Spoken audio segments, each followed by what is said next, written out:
En El extranjero, Albert Camus presenta una historia que cuestiona la relación entre el individuo y un mundo indiferente, explorando la lucha interna ante la existencia y la muerte. La obra comienza con la noticia de la muerte de su madre, le llega sin claridad, envuelta en la indiferencia de un telegrama. Pide un par de días a su jefe y parte hacia Marengo. No siente tristeza ni desconsuelo, solo una extraña desconexión. El calor es abrumador, y el viaje en autobús transcurre casi dormido. Al llegar al asilo, la formalidad del director y la espera para ver el cuerpo refuerzan la distancia emocional. No desea abrir el féretro ni ver el rostro de su madre, lo que sorprende al portero, aunque éste no lo juzga. Pasa la tarde en una sala blanqueada, en silencio, junto al ataúd cerrado. El portero conversa con él sobre su historia en París y su vida en el asilo. La conversación, aunque trivial, llena el vacío. La habitación se baña de luz y el calor se mezcla con el sopor. En medio de esa calma, el portero le ofrece café y cigarrillos, que acepta sin pensarlo mucho. Su actitud es más mecánica que emocional, guiada por el deseo de pasar el tiempo sin incomodidades. Llegan los amigos de la difunta para velarla. Se instalan en silencio, sin mirarse ni hablar, cargados de resignación. Una mujer rompe a llorar, y su llanto continuo, casi automático, incomoda pero no conmueve. El portero explica que era la amiga más cercana de su madre. Todos parecen absorbidos por sus pensamientos, ajenos a lo que ocurre frente a ellos. Incluso en el silencio, hay una tensión densa que no encuentra desahogo ni consuelo. La noche transcurre en medio del agotamiento y el desconcierto. La escena es casi irreal, con los ancianos cabeceando y un silencio que agobia. Solo el ruido leve de bocas sin dientes, los movimientos mínimos y algún suspiro ocasional rompen la quietud. El amanecer llega lentamente, y con él, el despertar incómodo de los veladores. Uno a uno se van retirando. Antes de partir, le estrechan la mano como si compartieran algo íntimo, aunque no hayan cruzado palabras.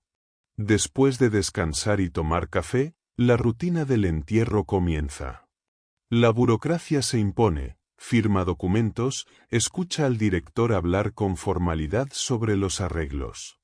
Rechaza ver a su madre por última vez, con la misma apatía que ha mostrado desde el inicio. El director menciona que un anciano, Tomás Pérez, los acompañará al funeral por ser el único que tenía un lazo afectivo con la difunta. A él se le había negado asistir al velorio por motivos de salud. El cortejo parte bajo un sol implacable. El calor lo envuelve todo y lo vuelve más pesado.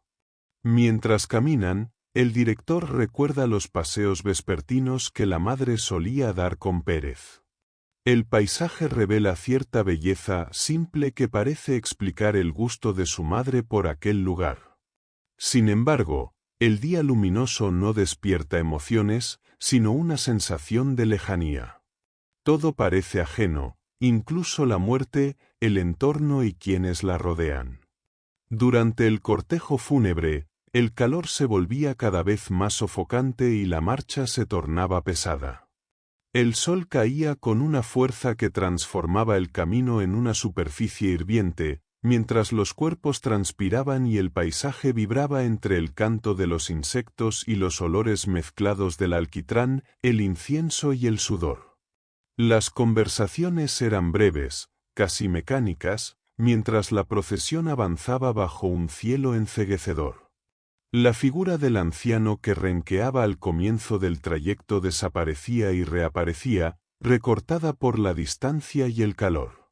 Intentaba alcanzarlos cruzando por los campos, con un sombrero que se agitaba como un péndulo en su marcha. La fatiga, la desorientación por la falta de sueño y la intensidad del entorno hacían que todo pareciera una mezcla de sensaciones confusas.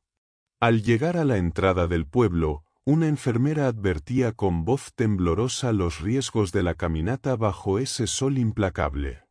Quedaban en la memoria algunos detalles aislados, las lágrimas del anciano que parecían detenidas por las arrugas de su rostro, la imagen del cementerio, el polvo rojo cayendo sobre la tumba, el cuerpo desplomado del anciano al desvanecerse, los geranios sobre las tumbas, las voces, los rostros en las aceras. Todo terminaba con la llegada a Argel y una única idea reconfortante, el deseo urgente de dormir, como si el descanso pudiera barrer con el peso de esa jornada. Capítulo 2. El día comienza con una sensación de molestia al recordar que era sábado, lo cual explicaba el descontento del jefe al conceder los días de licencia. A pesar del cansancio, el deseo de romper la rutina llevó a tomar un baño en el puerto, donde surgió un reencuentro con una antigua compañera de oficina. La presencia del mar, el sol y el contacto físico despertaron una cercanía espontánea entre ambos. El momento compartido fue ligero y placentero, lleno de gestos sencillos que contrastaban con la reciente muerte de la madre, un tema que apenas se menciona y queda flotando, sin dramatismo ni solemnidad. Durante la noche, el cine y el encuentro íntimo se desarrollan sin complicaciones. La relación física parece más importante que cualquier expresión emocional. Por la mañana, el silencio y el vacío de la casa se imponen con fuerza. El espacio, ahora desproporcionado, resalta la ausencia y transforma la rutina en algo mecánico. Todo el día transcurre en una mezcla de fastidio y apatía, evadiendo cualquier interacción que implique hablar de lo sucedido. Se refugia en pequeños gestos sin importancia, como cocinar huevos o pegar un recorte de periódico, evitando el contacto con los demás. La observación desde el balcón se convierte en una actividad central.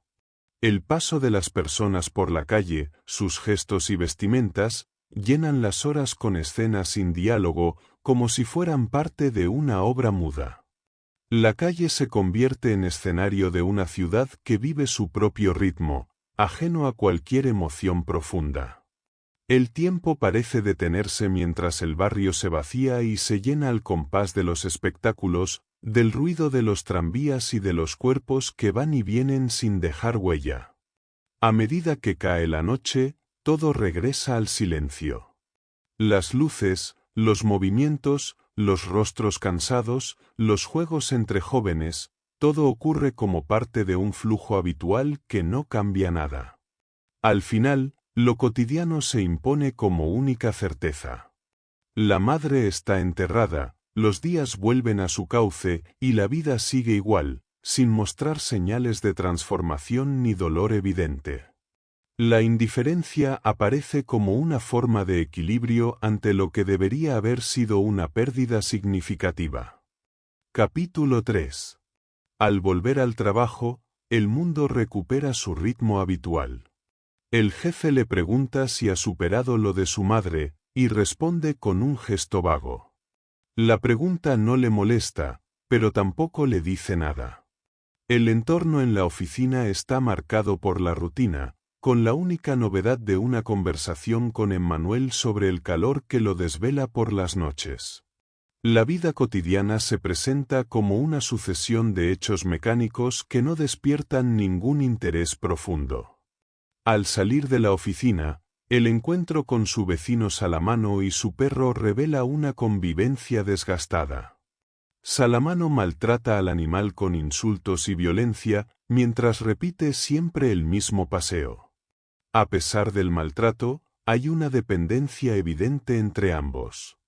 Después aparece Raymond Sintes, otro vecino, que lo invita a subir a su apartamento.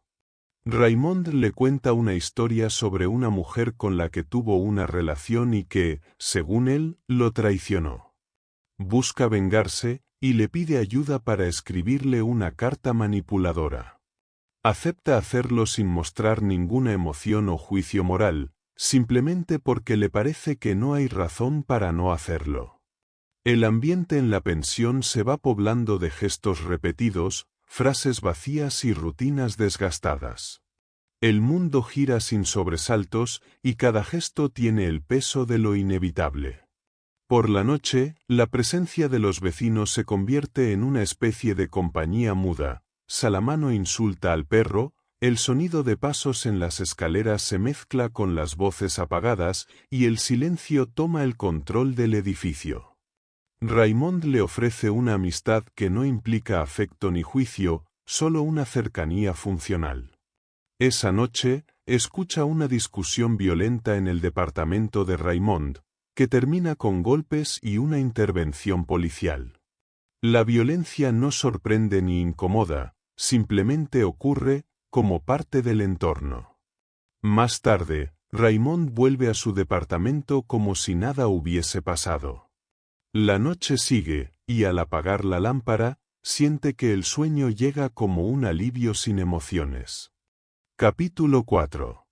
Durante la semana, todo transcurre entre la rutina del trabajo y encuentros sociales sin mayor trascendencia. Las salidas al cine con un amigo muestran una distancia emocional y una desconexión con el entorno, que se refuerza en la visita de una mujer con la que comparte una jornada en la playa. El momento es descrito con atención a los detalles físicos, sensoriales y corporales, en una experiencia en la que el deseo y el juego acuático se entrelazan con una sensualidad simple pero intensa. La complicidad física es el único lenguaje necesario, y las palabras pierden todo peso. Ya en casa, el ambiente íntimo se mantiene entre gestos que no buscan profundidad afectiva. Ante una pregunta directa sobre el amor, la respuesta es seca y sin rodeos, lo que genera en la otra persona una reacción emocional que se diluye rápidamente en una carcajada. Todo ocurre sin demasiada trascendencia, incluso cuando estalla una escena violenta en el apartamento vecino, donde los golpes y gritos de una mujer agredida no provocan una reacción inmediata. La escena pública que se genera con la intervención de un agente revela un conflicto sin moralización, y la actitud de quien observa permanece indiferente, marcada por una distancia constante. Más tarde, se establece un diálogo donde se minimiza la agresión ocurrida. Quien la cometió se muestra satisfecho por haber ejecutado su plan y pide colaboración para enfrentar las consecuencias legales. La respuesta que recibe es afirmativa, pero desprovista de compromiso real. La conversación fluye como si se tratara de un trámite, donde la agresión, la justicia y el castigo se relativizan sin cargar con ninguna dimensión ética.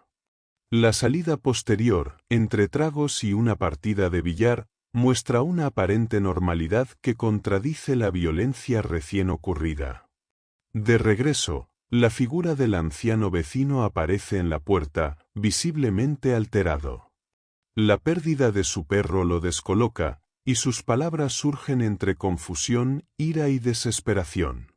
La dependencia emocional hacia el animal se revela con crudeza, a pesar del maltrato que siempre le dispensó. Intenta justificar su descuido con explicaciones vagas, mientras su agitación crece por la posibilidad de que no pueda recuperar al perro. Quienes lo escuchan responden con calma o con burla, lo que acentúa aún más la soledad del anciano. Cuando se queda solo, busca una última vez consuelo, con palabras torpes y gestos tensos. Pregunta si hay posibilidad de recuperar al animal, y al conocer la respuesta, el miedo y la tristeza lo dominan. La escena termina en silencio, marcado por el sonido apagado del llanto. Todo el edificio parece envolverse en una atmósfera quieta y opresiva. El recuerdo de la madre aparece como un eco lejano, una sombra que cruza fugazmente la conciencia justo antes de entregarse al sueño, como una presencia inevitable pero distante. Capítulo 5. Recibe una invitación para pasar el domingo en una cabaña fuera de la ciudad. Aunque ya tenía otros planes, acepta al saber que puede ir acompañado. Durante la llamada, Su vecino le comenta que ha sido seguido todo el día por un grupo de árabes, uno de ellos el hermano de su antiguo amante, y le pide que esté atento por si lo ve cerca. La conversación termina rápidamente, en parte por temor a que su jefe se moleste por la llamada. Poco después, el jefe lo llama a su oficina con una propuesta. Considera abrir una nueva sede en París y quiere saber si estaría dispuesto a trasladarse. La oferta, que podría implicar una vida más interesante o agitada, no le provoca ningún entusiasmo. Responde sin emoción, indicando que cualquier vida le parece igual, y esto decepciona a su jefe. Al regresar al trabajo, reflexiona sobre su falta de ambición. Reconoce que de joven sí la tuvo, pero que la pérdida de oportunidades lo hizo entender que no eran tan importantes. Por la tarde, tiene un momento íntimo con su amiga, quien le propone casarse. Él acepta sin entusiasmo ni afecto, con la misma indiferencia con la que responde si la ama. Ella duda, se pregunta si en realidad lo quiere y lo considera extraño. A pesar de eso, decide seguir adelante con la idea del matrimonio, lo cual él acepta sin resistencias. Conversan también sobre París, y él le pinta una imagen gris y anodina de la ciudad. Salen a caminar por la ciudad, observando el ambiente sin demasiada emoción. Más tarde, cena solo en el restaurante habitual. Una mujer desconocida se le une a la mesa. Su comportamiento es meticuloso, casi automático, y su manera de organizar la comida y marcar una revista de radio le llama la atención. La observa con cierto interés, incluso la sigue por un momento tras la cena, pero pronto la pierde de vista y la olvida sin dificultad. Este encuentro deja una impresión leve, apenas una curiosidad que desaparece tan pronto como ocurrió. De vuelta en casa, encuentra a su vecino en el umbral. Entran y conversan sobre la pérdida de su perro. El viejo relata cómo ese animal había llenado el vacío que dejó su esposa fallecida, y cómo, a pesar de tratarlo con aspereza, estaba muy apegado a él. La rutina que compartían había sido su forma de vida durante años.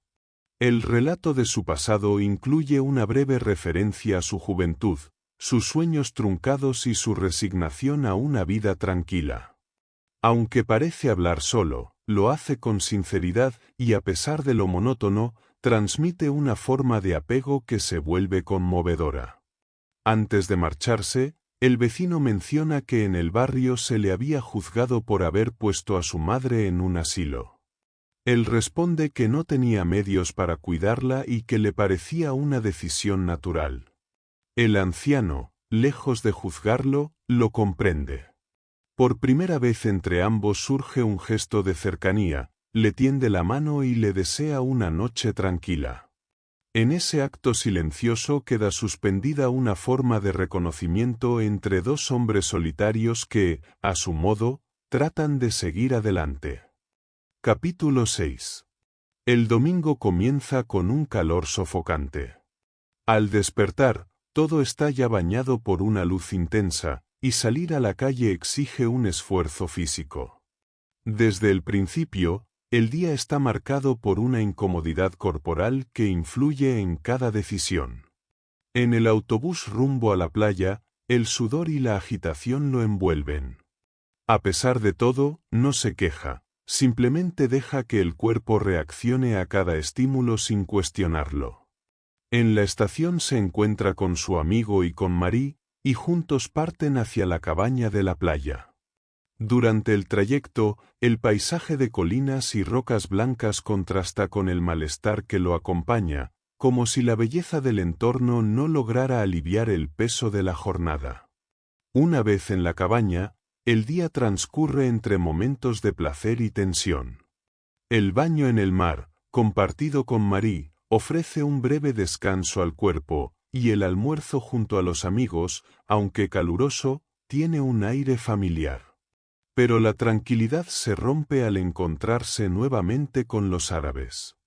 Aunque en ese momento no ocurre nada, el recuerdo de la amenaza queda flotando en el ambiente. La tensión se hace más densa con el paso de las horas, como si la fatalidad se anunciara en cada gesto. Cuando Raymond decide bajar armado por precaución, lo acompaña. Tras un breve enfrentamiento en la playa, la situación se calma y todos regresan a la cabaña. Sin embargo, el calor no cede, y una incomodidad vaga lo empuja a salir solo. El sol golpea con violencia, el sudor cubre su rostro y el mundo parece disolverse en una luz hiriente. Sin un objetivo claro, camina hasta encontrar de nuevo al árabe cerca de un manantial. El lugar, que podría haber ofrecido alivio, se transforma en una escena cargada de tensión. La presencia del cuchillo, el reflejo del sol en el acero, el sudor en los ojos y la respiración entrecortada crean un instante donde el cuerpo reacciona antes que la mente. Dispara una vez, y luego 4 veces más, sin saber muy bien por qué. Cada disparo parece sellar una distancia irreversible con el mundo. El momento del crimen no está guiado por el odio ni por una decisión racional. Todo se construye en torno a una sensación física, a un malestar corporal imposible de explicar con palabras. La escena queda suspendida en una mezcla de luz, calor y silencio. El crimen no es una explosión de violencia, sino un acto casi mecánico, en el que el entorno, la luz y el cuerpo se confunden hasta borrar toda línea moral. El día termina como empezó, con una presencia abrasadora que lo desborda todo, incluso la noción de culpa o sentido. Capítulo 7. Tras el asesinato, es arrestado y llevado a una celda, donde comienza a experimentar la vida en prisión sin mostrar resistencia ni angustia.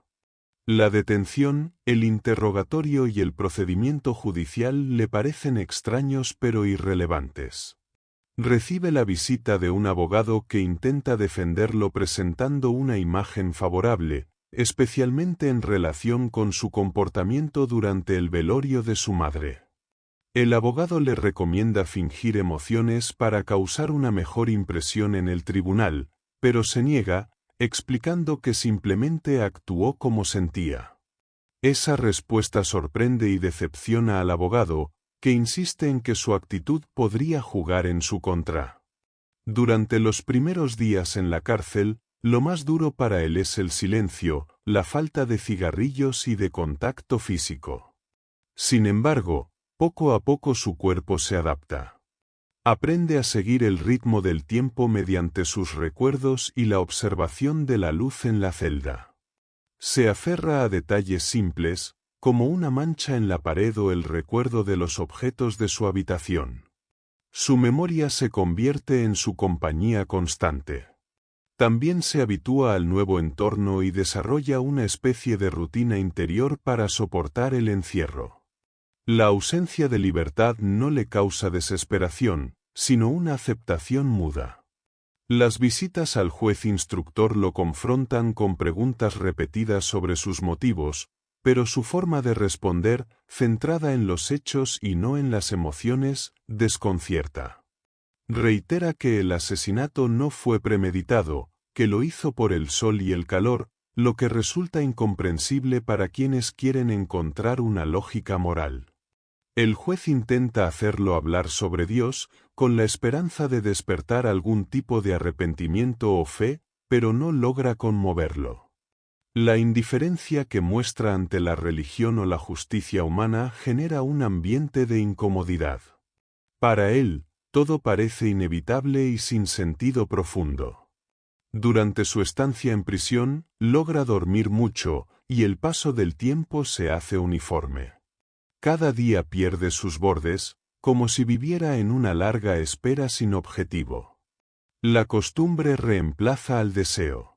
Comienza a aceptar que nada tiene más importancia que otra cosa, y ese pensamiento lo tranquiliza. La vida en prisión, lejos de quebrarlo, lo acomoda en una especie de neutralidad emocional. El crimen, el encierro, el juicio, todo forma parte de una secuencia lógica que no cuestiona ni dramatiza. Todo lo vivido le parece parte de una continuidad donde no hay culpables ni redención, solo hechos que se encadenan.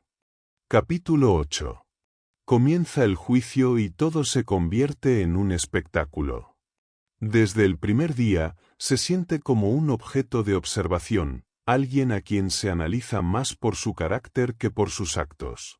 El tribunal está lleno, y cada movimiento suyo parece importar menos que lo que otros dicen de él.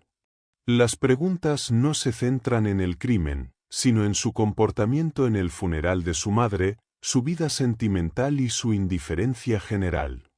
Testigos hablan de su falta de lágrimas, de haber fumado y bebido café frente al féretro, de haber ido al cine con una mujer el día siguiente. Es como si su verdadero crimen fuera no haberse adaptado a las normas sociales del duelo. El fiscal construye un retrato de frialdad y vacío moral. Lo presenta como un hombre sin alma, incapaz de arrepentirse, más allá del asesinato. Usa sus actitudes y gestos para probar que su indiferencia es monstruosa. El abogado defensor intenta suavizar esta imagen, hablando de la pobreza, del azar y de la falta de intención, pero sus argumentos parecen débiles frente al retrato que ya se ha instalado. Él, por su parte, permanece al margen de todo. Observa el proceso como quien mira un espectáculo ajeno, sin encontrar sentido en el drama que se representa. Durante el juicio, no logra sentir que está en juego su vida. Lo que se dice sobre él no parece afectarlo realmente. Incluso cuando escucha que piden la pena de muerte, lo recibe como una frase más, sin emoción. Le impresiona más el modo en que la audiencia sigue el caso que las palabras que pronuncian los jueces. Al final, la sentencia llega, será ejecutado en público. La decisión lo toca con un golpe seco, aunque no lo sorprende. Comprende que, en este mundo, no basta con no tener malas intenciones, hay que aparentar emociones que tranquilicen a los demás. No haber llorado por su madre pesa más que haber matado a un hombre. Y eso, en el fondo, le parece lógico. Capítulo 9. En su celda, espera la muerte con una mezcla de lucidez y despojo. Al principio piensa mucho en el tiempo, en si la ejecución será por la mañana o por la tarde, en si habrá una apelación posible.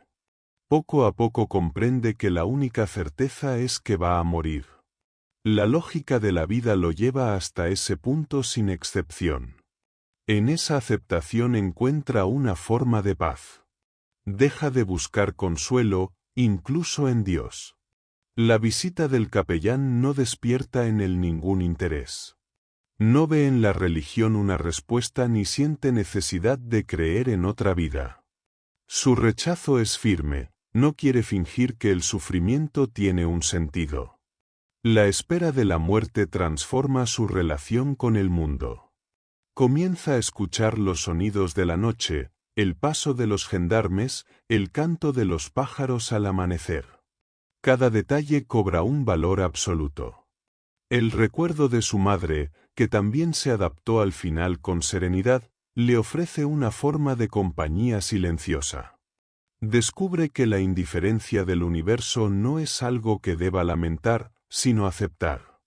El mundo no ofrece respuestas, pero tampoco exige nada. Al final, siente que su vida fue coherente, incluso en su vacío. Murió como vivió, sin mentira, sin fingimiento. En los últimos momentos, desea que haya muchos espectadores en su ejecución, y que lo reciban con gritos de odio. Esa idea no lo perturba, sino que lo conecta con la verdad de las cosas. Sabe que está completamente solo, y en esa soledad encuentra una forma de libertad. Ha aprendido a mirar la muerte sin temor, a aceptar el absurdo de la existencia. En ese descubrimiento final, todo le parece bueno. El mundo, con su indiferencia total, le resulta cercano. Al cerrar los ojos, siente que todo encaja, y que el universo, por fin, empieza a parecerse a él. Capítulo 10. Estar en el banquillo de los acusados provoca escuchar muchas opiniones sobre uno mismo, a veces más que sobre el crimen cometido. Los alegatos del procurador y del abogado se centraban en la culpabilidad, aunque el abogado ofrecía excusas mientras el procurador insistía en la responsabilidad sin atenuantes. A pesar de las ganas de intervenir, el acusado entendía que su silencio beneficiaba a la defensa, y aceptaba que su suerte se decidía sin su participación, sintiendo que el interés en él era efímero y disperso. El procurador sostenía que el crimen fue premeditado, apoyándose en hechos concretos como la muerte de la madre, la indiferencia mostrada después y el uso del revólver contra el árabe. Describía los disparos como una acción fría y calculada, y enfatizaba la inteligencia del acusado para demostrar que actuó con pleno conocimiento. La falta de arrepentimiento y la insensibilidad mostrada alimentaban su acusación, sosteniendo que el acusado carecía de alma y no tenía acceso a valores humanos ni morales, lo que convertía su vacío interior en una amenaza para la sociedad. El procurador señalaba que, además de matar a la madre físicamente, existía una responsabilidad moral equivalente, y por ello debía ser castigado con severidad. Su argumento se apoyaba en la gravedad del crimen y en la insensibilidad mostrada, calificándola como monstruosidad. Solicitaba la pena máxima con convicción, convencido de que la justicia exigía una respuesta firme frente a la ausencia de remordimiento. El ambiente en la sala se cargaba con la tensión de sus palabras, y el acusado se sentía abrumado por la intensidad del juicio. El momento en que se le pidió al acusado que hablara, éste declaró que no tenía intención de matar, pero su defensa resultó débil y fue tomada con sorna. El abogado intervino más tarde, admitiendo la culpa, pero ofreciendo la provocación como atenuante y resaltando aspectos humanos del acusado, como su honradez, trabajo y dedicación a su madre. Destacaba la importancia del asilo donde la madre viviría, un argumento que, aunque bien intencionado, no logró disipar el peso de la acusación ni aliviar la gravedad del proceso. Durante la larga audiencia, el acusado se perdió en recuerdos de su vida anterior, evocando momentos sencillos y alegres que parecían muy lejanos. La desconexión con el presente aumentaba su deseo de terminar rápido y regresar a la celda. La defensa intentaba apelar a la compasión de los jurados, subrayando el arrepentimiento y las circunstancias atenuantes, pero la sala permanecía en una tensión contenida, mientras se esperaba el veredicto que parecía concentrarse únicamente en la suerte del acusado. El juicio se suspendió para deliberar, y en la pausa el abogado mostró confianza en un fallo favorable que evitara la pena máxima, aunque reconocía que no habría casación. La espera fue larga y tensa, y al volver el tribunal se leyó la condena. El acusado entendió que la sentencia sería la muerte pública en nombre del pueblo. El ambiente reflejaba respeto y consideración, pero él no pensaba en nada más que en su destino, aceptando en silencio la conclusión del proceso. Capítulo 11. Rechazó recibir al capellán por tercera vez. No tenía nada que decir ni ganas de hablar. Cambiado de celda, al acostarse veía solo el cielo y esperaba en silencio. Se preguntaba si existía alguna forma de escapar del destino inevitable, si alguien condenado a muerte alguna vez logró evadir el sistema que lo atrapaba sin salida. Recordaba no haber prestado atención a relatos de ejecuciones ni haber buscado testimonios de evasiones. La idea de una sola oportunidad, una posibilidad entre miles, era suficiente para alimentar su esperanza. Sentía que la sentencia que lo condenaba carecía de verdadera seriedad, por la forma en que había sido dictada, como si todo dependiera de un fallo absurdo y distante. A pesar de ello, el efecto era real y contundente, aplastante como un muro que lo detenía sin piedad. Pensó en su padre, que fue a ver una ejecución y regresó enfermo, vomitando. La ejecución parecía ser la única realidad importante para un hombre, un hecho definitivo que capturaba toda su atención. La idea de salir libre y presenciar ejecuciones en el futuro le provocaba una mezcla de alegría envenenada y frío paralizante. Hizo proyectos mentales para cambiar las leyes y buscaba una fórmula que diera alguna posibilidad de escape, aunque mínima, al condenado. Pensaba que la cuchilla era defectuosa porque no dejaba ninguna alternativa, ningún margen para el error. La muerte había sido resuelta de forma definitiva, sin posibilidad de apelación ni error. Reconoció que el condenado debía colaborar moralmente, desear que el mecanismo funcionara bien para que todo marchara sin fallos.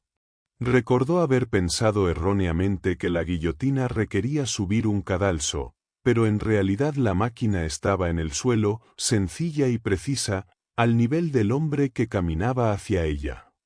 Mientras esperaba la llegada del alba, el momento de la ejecución, intentaba distraer sus pensamientos, aunque el latido de su corazón era incesante y opresivo. Pasaba las noches despierto, atento a cada ruido, esperando sin sorpresa la hora incierta en que se produciría la sentencia. Durante el día se concentraba en la apelación, siempre calculando la peor posibilidad, el rechazo. Sabía que debía aceptar la muerte, pues no importaba cuándo ni cómo, solo que llegaría, y la resignación debía ser firme. Pensó en la posibilidad remota del indulto, controlando la emoción que le provocaba imaginar la alegría insensata de la vida que podría ganar. Se negaba a recibir al capellán, sintiendo que no necesitaba su visita. Por primera vez en mucho tiempo, pensó en María, su amante, sin saber si ella seguía viva o se había cansado de su situación. Comprendía que, después de su muerte, nada ni nadie lo recordaría, y aceptaba esa indiferencia como parte natural de la vida. En ese instante entró el capellán y lo saludó con amabilidad, asegurando que su visita no tenía que ver con la apelación y que venía como amigo. El capellán le preguntó por qué rehusaba sus visitas. Respondió que no creía en Dios y que no le interesaban esas cosas. El hombre le habló de la ayuda divina y de que todos que él conocía habían vuelto a él, pero la respuesta fue que lo que le decía no le interesaba. El capellán preguntó si no hablaba por desesperación y le recordó que la fe podía ayudar en la terrible prueba que enfrentaba. La respuesta fue que la afrontaría igual que hasta ese momento. La conversación siguió con preguntas directas sobre la esperanza, que él confirmó tener, a pesar de saber que moriría por completo. El capellán expresó compasión, creyendo que nadie podría soportar tal situación, pero eso solo le provocó aburrimiento. Se apartó y apoyó contra la pared, mientras el capellán, ya emocionado, le decía que confiaba en que la apelación sería favorable, pero que él debía liberarse del peso de un pecado. Respondió que la justicia humana ya lo había condenado y que no sabía qué era el pecado, solo la culpa. Se levantó y parecía limitarse a sentarse o levantarse en la pequeña celda, sin poder moverse más. La conversación con el sacerdote revela una tensión profunda entre la realidad que se percibe y la fe que se espera ver. Él insiste en que debe surgir un rostro divino desde la oscuridad del dolor que envuelve el lugar, pero la mirada solo encuentra piedra y sufrimiento. La negativa a ceder a su petición se mezcla con la distancia emocional, mientras la presencia del capellán pesa y molesta, intentando comprender y compartir un deseo de vida diferente, aunque esa vida no es más que un reflejo de lo que ya se ha vivido. La negativa rotunda a aceptar su consuelo crece, y la confrontación llega a un punto de furia en la que se mezclan insultos, desconfianza y la certeza propia frente a la inseguridad ajena. El diálogo se torna una lucha por mantener la verdad personal frente a las certezas impuestas. La vida y la muerte se convierten en un misterio que solo importa desde la perspectiva propia, donde nada externo tiene importancia real. La comprensión de la condena común, que iguala a todos en el sufrimiento y la espera, lleva a una visión donde no hay privilegiados ni excluidos. Se percibe una condena inminente para todos por igual, y un sentido profundo de justicia que se aleja de los valores tradicionales y religiosos.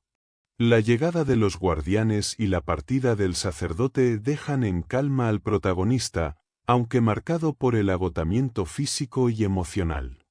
Al recobrar la serenidad, la noche y la naturaleza envuelven con paz y frescura, otorgando un momento de claridad y aceptación.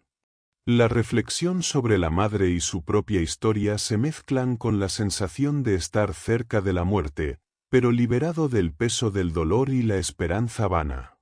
Se abre a una indiferencia tierna hacia el mundo, aceptando la fraternidad con quien se enfrenta a la misma condena.